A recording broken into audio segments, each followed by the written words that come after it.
March 6, 2025. This morning, Ted Hessen and Christina Cook of Reuters reported that the Trump administration is preparing to deport the 240,000 Ukrainians who fled Russia's attacks on Ukraine and have temporary legal status in the United States.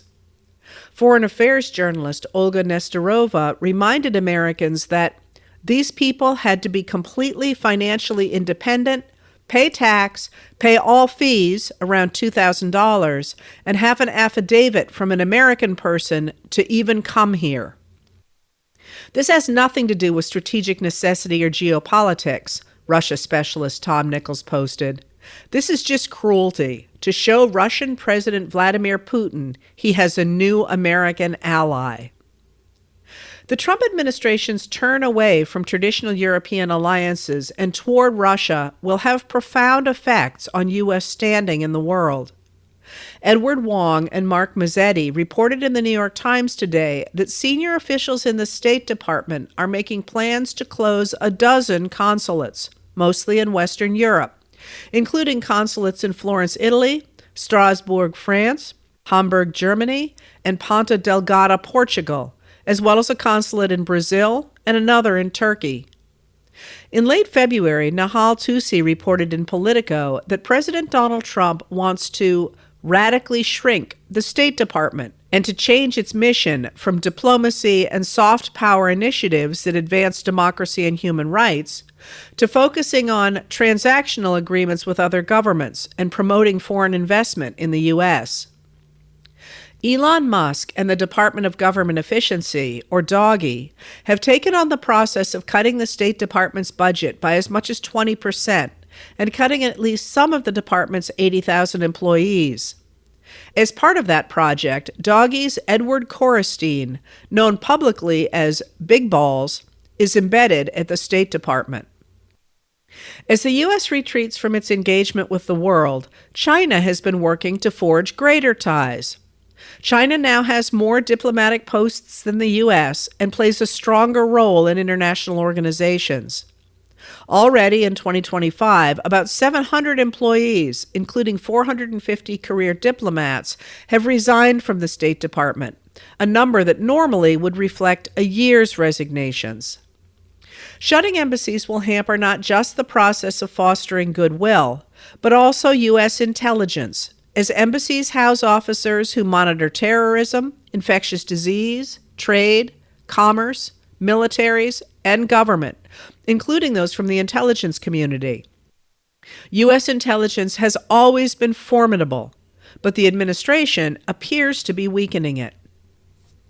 As predicted, Trump's turn of the U.S. toward Russia also means that allies are concerned he or members of his administration will share classified intelligence with Russia, thus exposing the identities of their operatives. They are considering new protocols for sharing information with the United States. The Five Eyes alliance between Australia, Canada, New Zealand, the United Kingdom, and the U.S. has been formidable since World War II and has been key to countering first the Soviet Union and then Russia. Allied governments are now considering withholding information about sources or analyses from the U.S. Their concern is likely heightened by the return to Trump's personal possession of the boxes of documents containing classified information the FBI recovered in August 2020 from Mar-a-Lago. Trump took those boxes back from the Department of Justice and flew them back to Mar-a-Lago on February 28th. A CBS News YouGov poll from February 26 through 28 showed that only 4% of the American people sided with Russia in its ongoing war with Ukraine. The unpopularity of the new administration's policies is starting to show. National Republican Congressional Committee Chair Richard Hudson, a Republican of North Carolina, told House Republicans on Tuesday to stop holding town halls after several such events have turned raucous as attendees complained about the course of the Trump administration. Trump has blamed paid troublemakers for the agitation and claimed the disruptions are part of the Democrats' game. But just like our big landslide election, he posted on social media. It's not going to work for them. More Americans voted for someone other than Trump than voted for him. Even aside from the angry protests, DOGE is running into trouble. In his speech before a joint session of Congress on Tuesday, Trump referred to DOGE and said, "It is headed by Elon Musk, who is in the gallery tonight."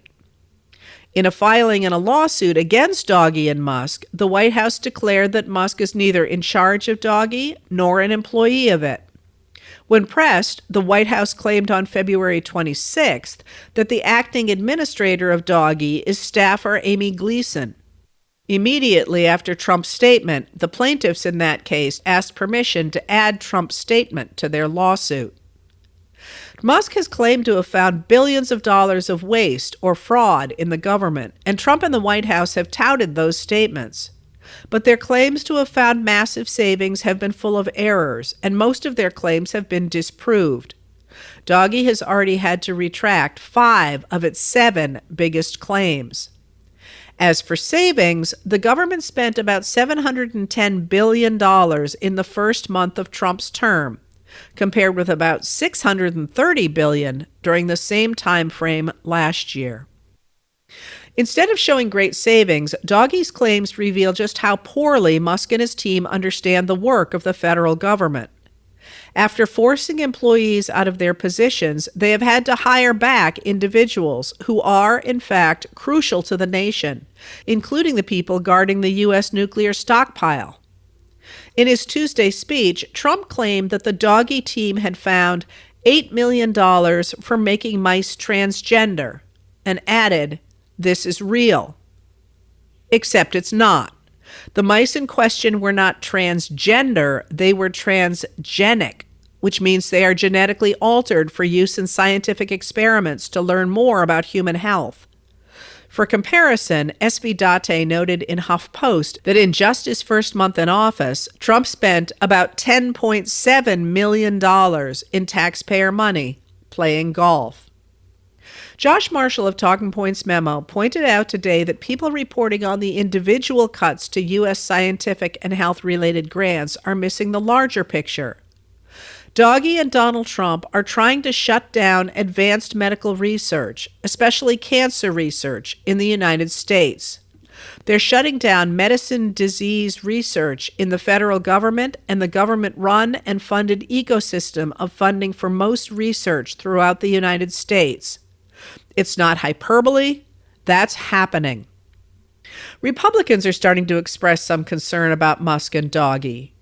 As soon as Trump took office, Musk and his DOGE team took over the Office of Personnel Management, and by February 14th, they had begun a massive purge of federal workers.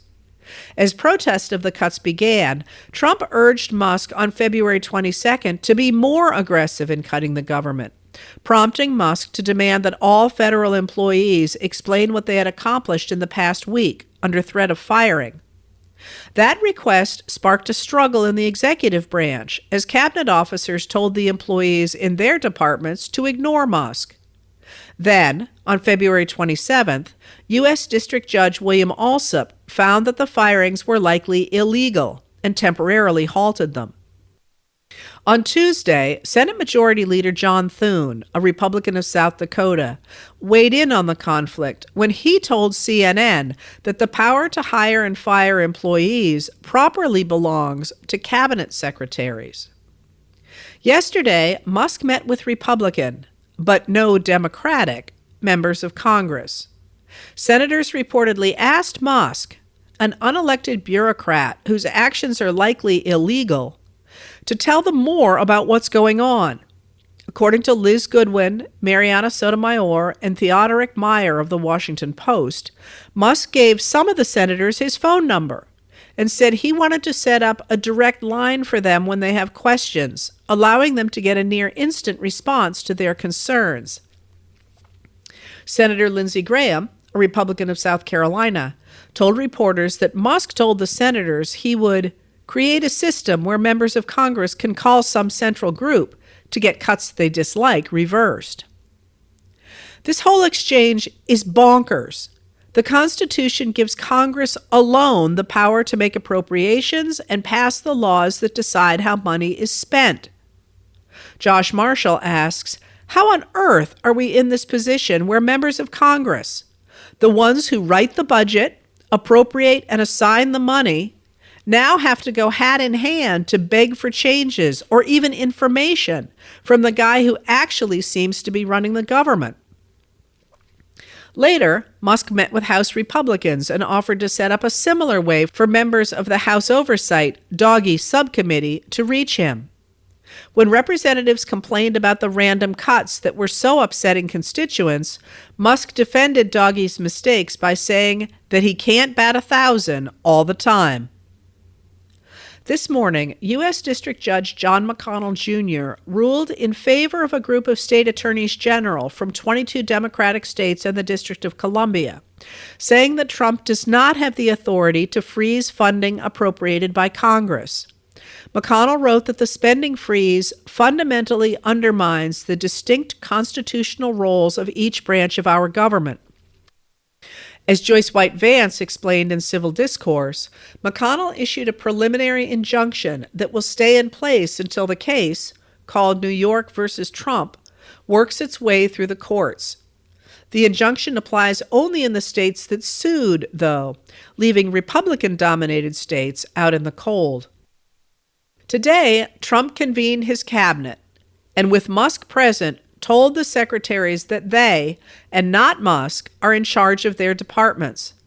Dasha Burns and Kyle Cheney of Politico reported that Trump told the secretaries that Musk only has the power to make recommendations, not to make staffing or policy decisions. Trump is also apparently feeling the pressure over his tariffs of 25% on goods from Canada and Mexico, and an additional 10% on imports from China that went into effect on Tuesday, which economists warned would create inflation and cut economic growth. Today, Trump first said he would exempt car and truck parts from the tariffs, then expanded exemptions to include goods covered by the U.S.-Mexico-Canada Trade Agreement, or USMCA, Trump signed in his first term. Administration officials say other tariffs will go into effect at different times in the future. The stock market has dropped dramatically over the past 3 days, owing to both the tariffs and the uncertainty over their implementation. But Trump denied his abrupt change had anything to do with the stock market.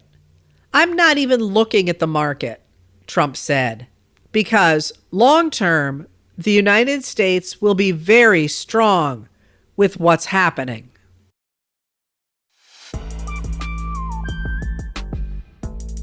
Letters from an American was written and read by Heather Cox Richardson. It was produced at Soundscape Productions, Dedham, Massachusetts. Recorded with music composed by Michael Moss.